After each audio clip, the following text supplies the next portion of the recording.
And I would argue that anybody who would disagree with this statement fully is blissfully ignorant of the reality of the situation.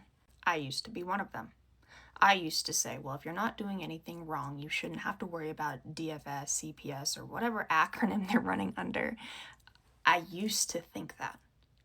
And then I got thrown into having to deal with them because I reported my abuse. My children and I were away from our abuser. He was officially kicked out of the house. He was gone by the time everything was reported. I wanted to believe that CPS, DFS, and that woman that was supposed to be our caseworker was going to help us, that she was going to help the children and the parent who was working hard to support the children. Right? No.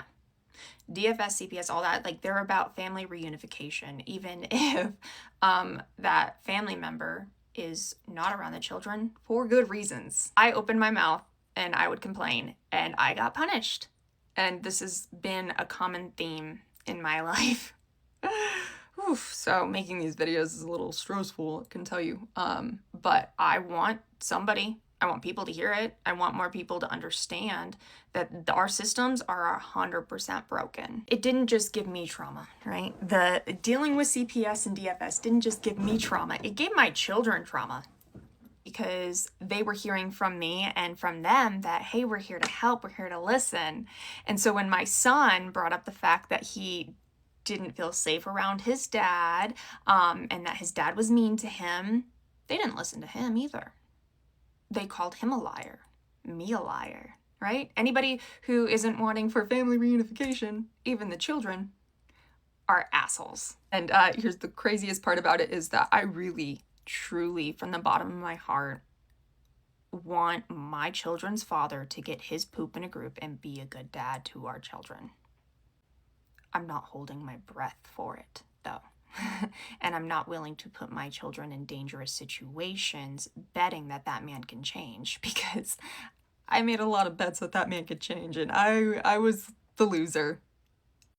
And that's another thing about being in a domestic violence situation, because a lot of times when you're in a domestic violence situation, when you escape, they do get CPS involved, right?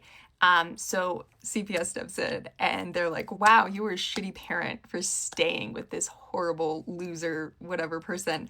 And then the next thing you know, they're saying, hey, trust this horrible loser person with your children. And if you don't, you're the problem.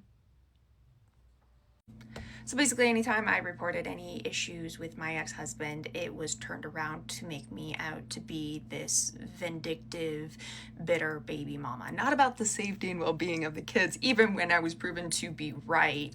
0 out of 10, do not recommend. DFS, CPS, all those places are just, ugh.